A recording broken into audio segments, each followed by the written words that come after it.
গরিবের রান্নাঘর থেকে সবাইকে আসসালামু আলাইকুম। এই যে আজকে আমি একটা আপনাদের জন্য নতুন রেসিপি নিয়ে আসছি, মাটনের পেঁয়াজু। এই যে আমি মাংসগুলো খুব সুন্দর করে মেখে ফেলতেছি।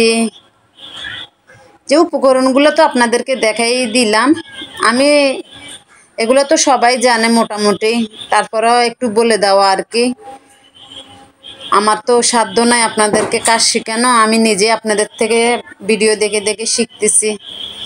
এই যে তা আপনারা যদি এই যে আমি একটু করলাম, আমার ছোট্ট মাটা বায়না ধরছিল আর কি, যে মা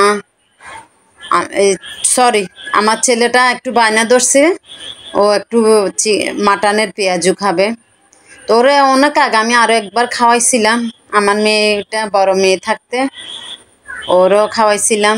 তো ওই স্বাদটা এখন আমাদের মুখে লেগে আছে, হঠাৎ করে আমার মাথায় আসছে, ওই কারণে আপনাদের সাথে ভিডিওটা শেয়ার করলাম। যে আমার তো ভাই বন্ধুরা আছে, কলিজার ভাই বোনেরা আছে, ওদেরও তো একটু খেতে ইচ্ছা করে।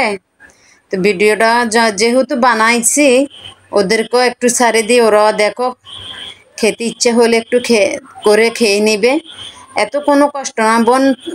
যে ডাল বাটাটা দেখাইতে পারিনি, যে কারণে ডাল বাটাটা আমার আগের ছিল, ওইটা আগে ডালটা বেটে আমি রেখে দিছিলাম, তো ওই জন্য ওই ভিডিওটা দিতে পারি না, বাটা ডালটা ভিডিওটা দিতে পারি নাই। যে ডালগুলো আমি পাটায় বেটে নিছি, ঠিক আছে, ডালটা পাটায় বেটে নিছি, মাংসগুলো ছোট ছোট করে পিস করে নিছি, যে সবগুলো তো আপনারা দেখছেন। তো এই যে এভাবে করে সব কিছু করলাম আর কি।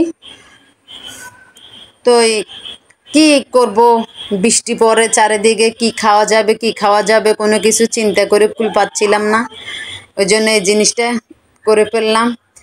এত যে স্বাদ হয়েছে, মানে এটা মুখে বলে বোঝানো যাবে না, ঠিক আছে। আপনাদেরকে আমি ওই জিনিসটা বুঝাইতে পারবো না, মানে যেগুলো আমি যেভাবে খাইছি ওই জিনিসগুলো সব কিছু আমি দিয়ে দিছি। আমার মানে এগুলা কিভাবে যে এত যে মজা হবে এটাও আমার কল্পনার বাইরে।